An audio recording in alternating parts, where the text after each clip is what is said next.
سلام. ما توی اراضی کشاورزی روستایی اگه اشتباه تلفظ نکنم الگزیر امیدآباد شهرستان ابهر هستیم که ما داخل باغات سه برادر محترم آقایان غنیمتی هستیم. دقیقاً جایی که تصویر داره میبینید اونجا اون ساختمون موتورخونه‌شه، کنارش چاه آبشونه که از سطح دیواره که میبینید برش خورده 10 متر عمق داره. در واقع یه چاه که نه یه چاله آبی هست، جزء 3-4 چاه تک دارای مجوزدار توی روستاست.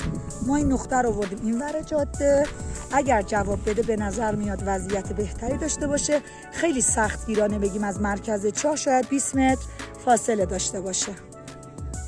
مالک خیلی دوست داره نقطه رو انتقال بده به همین جایی که ما الان تجهیزاتو گذاشتیم. حالا امور آب میگه نه همونجا در واقع حفاری رو ادامه بدید. ما پیشنهاد دادیم کاری نداره، همونجا رو بررسی کنید. همینجا آبها سطحیه، زیر سطحیه، خیلی کم عمقه، تاثیر منفی روی آبهای زیرزمینی نداره.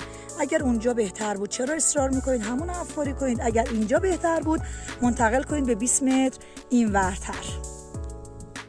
روش داده برداری ما ژئوالکتریک هست، یکی از زیرشاخه‌های اصلی علم ژئوفیزیک یا همون IPRS.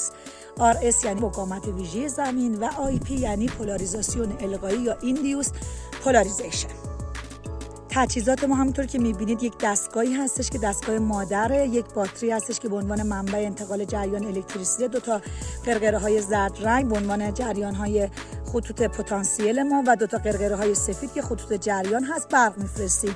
اینها میخوای برنجی هستش که پتانسیل رو میگیریم، میخه فولادی هم که حاجی رو میبینید داره جابجا میکنه که بتونیم جریان الکتریسیته رو انتقال بدیم. با وای فای به تبلت ما وصله و از طریق این ما دستور صادر میکنیم، انتقال برق میدیم و نهایتا یک سری داده در اختیارمون قرار میده.